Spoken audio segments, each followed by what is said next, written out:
Have you heard about these two countries who had a trade war back in 2018, when both countries imposed tariffs on each other's goods?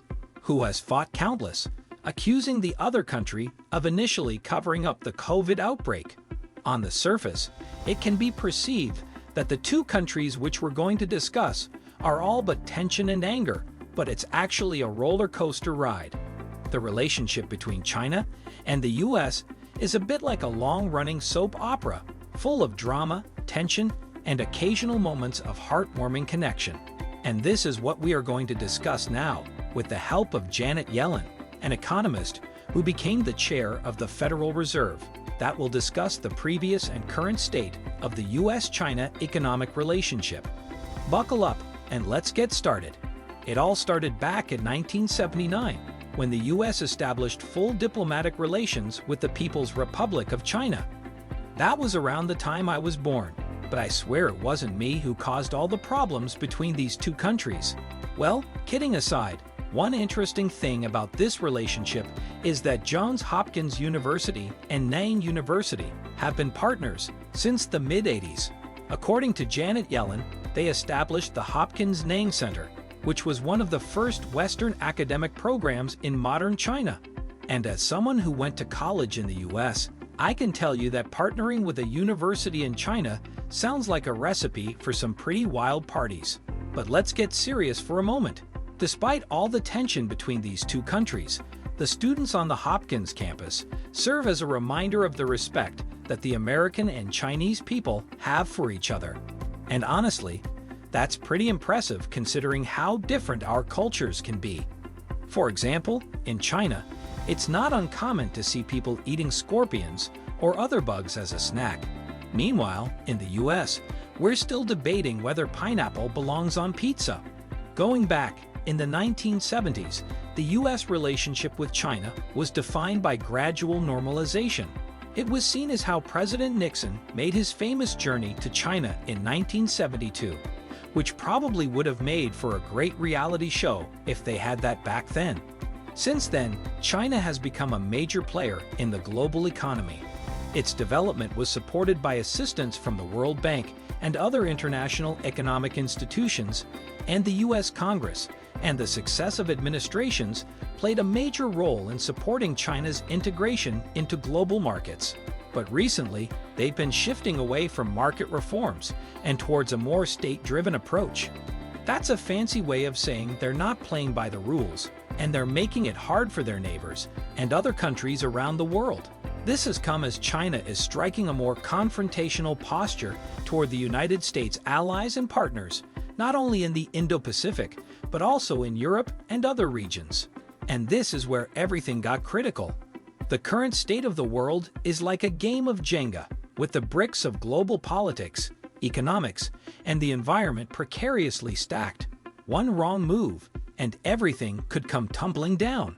As Europe faces its largest land war since World War II, the rest of the world is grappling with the aftermath of a pandemic, rising debt in low and middle-income countries, and the looming threat of catastrophic climate change.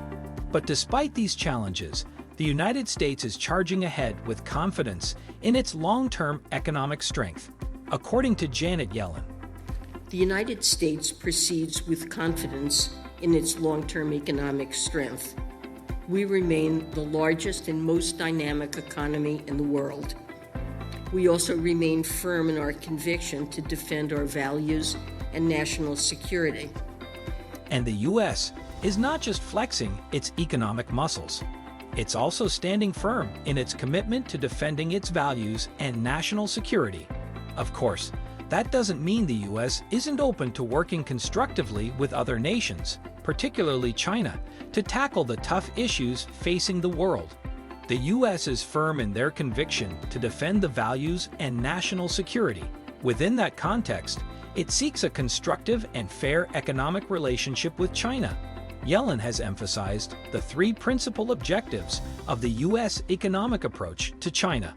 Number one, securing national security interests and those of the allies and partners, and protecting human rights. When it comes to national security, it is paramount that every country takes measures to protect itself and its allies. The United States has always been clear about its stance on this matter and is committed to safeguarding the interests of its people and those of its partners across the world. The U.S. has been keeping a watchful eye on the People's Republic of China, or PRC, and it is safe to say that there have been concerns raised about its actions. The U.S. has made it clear that it will communicate these concerns to the PRC and will not hesitate to take necessary action to protect its vital interests. It is important to note that the U.S. is not motivated by a desire to gain an economic advantage, but is solely driven by the need to safeguard its security and values. Now, when we talk about protecting human rights, it is a fundamental responsibility of every nation. The U.S. is committed to defending human rights, both at home and abroad, and has consistently called out those who have violated these basic rights. Number 2, the U.S. is seeking a healthy economic relationship with China. Second, we seek a healthy economic relationship with China, one that fosters growth and innovation in both countries. A growing China that plays by international rules is good for the United States and the world. A healthy economic relationship between the U.S. and China is like a good dance partnership. It requires cooperation, communication, and mutual respect. Just like in dancing, if one partner tries to lead the other too forcefully or refuses to follow the agreed-upon steps, things can quickly get awkward and unproductive. Therefore, it is important for both sides to play by international rules and engage in healthy competition. Think of it as a friendly dance-off.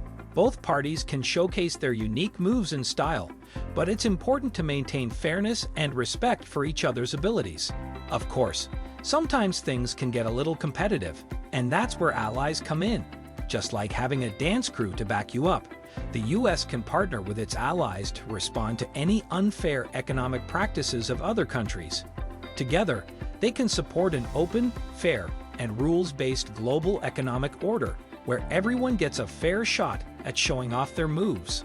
In the end, a healthy economic relationship between the U.S. and China is not just good for both countries, but for the world as a whole. Number 3, it has also been stated by Yellen that the U.S. seeks cooperation.